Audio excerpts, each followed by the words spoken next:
There is a specific kind of pain that hits differently, not because it's loud, but because it's subtle. It's the moment you realize the person you're with isn't reacting to you. They're reacting to a ghost from their past, and you're the one paying for someone else's damage. It started happening in small ways, a reaction that didn't fit the situation, accusations that came out of nowhere, tone shifts that felt too intense for what was actually happening. I'd say one thing, but they'd hear something completely different, something that belonged to a different fight, a different history, a different version of them. And no matter how calmly I tried to explain, it didn't matter, because in their mind, it wasn't just me. I was the person who hurt them before. I was the behavior they feared repeating. I was the trigger they were trained to respond to. And the moment you realize that, something inside you breaks a little. You're being punished for a wound you didn't create. You start walking on eggshells around a pain that isn't actually yours. You try harder, speak softer, stay calmer, over-explain everything to avoid being mistaken for the villain in a story you weren't even in. But no matter what you do, you end up in the same place, being compared to someone you never met for reasons that were never yours. The dynamic has a name: trauma projection.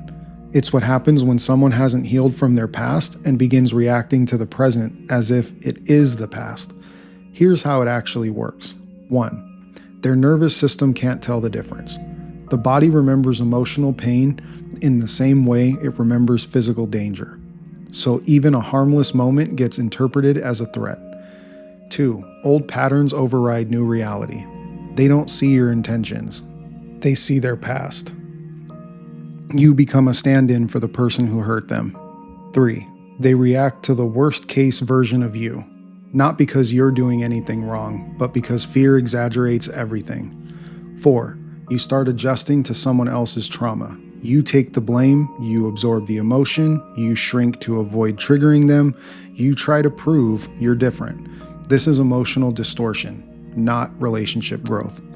5. The relationship becomes uneven. One person is reliving their past, the other is apologizing for it. That imbalance becomes the foundation of the dynamic. So what's the truth about being compared to someone from their past? Here it is. When a person hasn't healed, they don't date you, they date their trauma. And no matter how patient, loving, or self-aware you are, you can't outlove someone's unresolved past. The takeaway? Your job is not to prove that you're not their ex. Your job is to protect the version of yourself that their trauma is trying to reshape. You are not responsible for wounds you didn't cause. You are not responsible for fears you didn't create. You are not responsible for ghosts you never met. Healing requires 2 things: their willingness to face the past and your willingness to not become collateral damage in the process.